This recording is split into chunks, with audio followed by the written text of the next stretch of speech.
Hey everybody, Attorney Dan Ty checking in here live.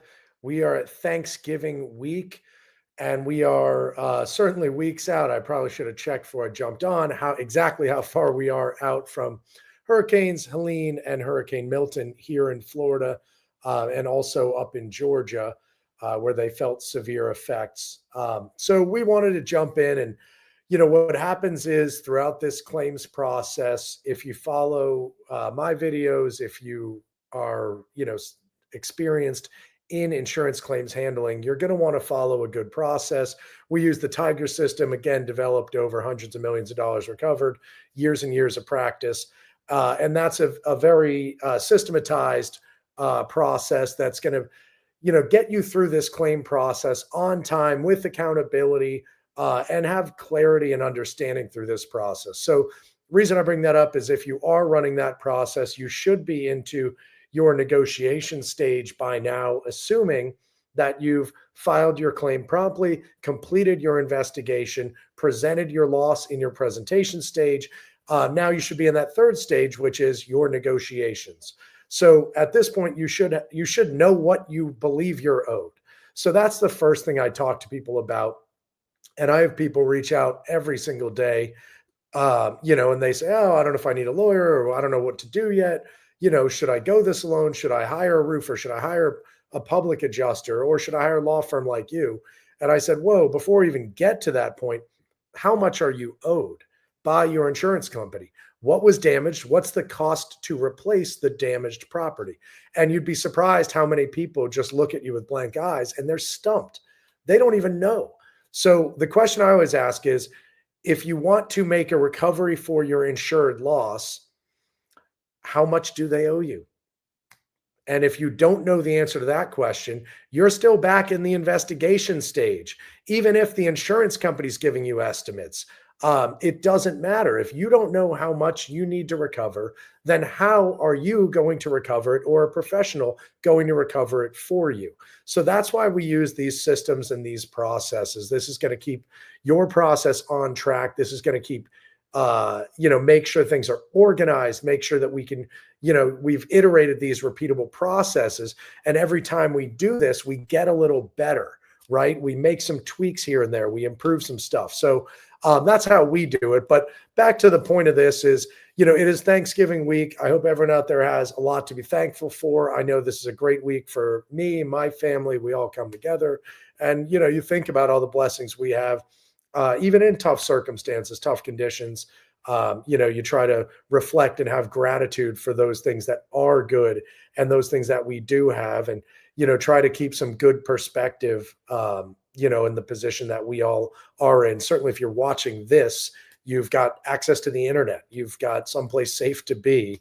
And it's important to have that gratitude. But for people who are, victims of these storms, people still trying to put it together, it's important to stay the course. It's important to realize that this is not a quick process. You're fortunate. You should be grateful you have insurance, right? If we talk about looking at things with some gratitude, even if they're not living up to it, there is that pot of money there. Even if you have to hire someone like me, an attorney, if it's disputed, you did make those prudent choices. You did pay those premiums to have this product to protect you. So, that was the message was, let's make sure that we're staying positive, we're staying proactive, we're understanding that the insurance recovery process is exactly that. It's a process. It's not something where you just say, I have a claim, the insurance company comes out and takes care of you. Unfortunately, those days are long gone. It maybe used to be like that. These days, you need to have your end organized. And again, just going back to the logical point of, what are your expectations? How much do you want to recover?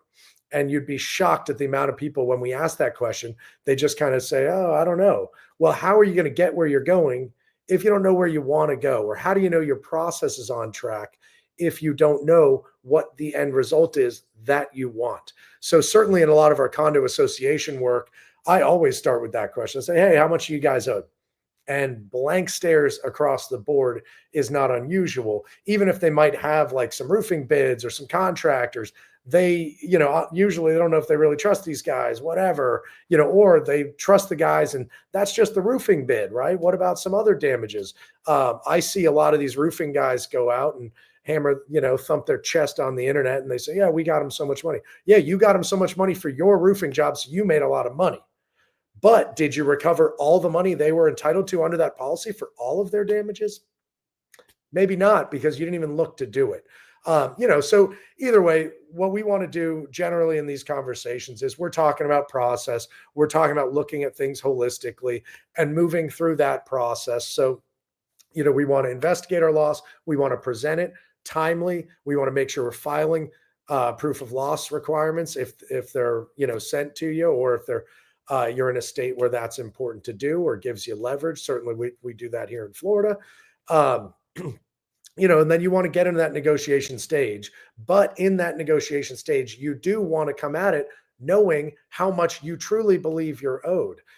Because if you just go into that stage where you've got like an estimate from the insurance company, but you don't really know what a win would be for you, then you're not going to be able to have a successful negotiation. So that's the message for today. Hope everyone has a great holiday week. We're still getting after it. We're going to take a little time off to reflect, be with our families, but we'll be here. So keep commenting, keep messaging us, and we'll keep hitting these topics that you guys like. Also, some stuff to look forward to. We're going to be talking with our friends, on the private equity side again, and kind of getting more information to people in the service provider businesses and the blue collar industries about potentially selling their businesses, and a lot more other good stuff for you. So stay tuned.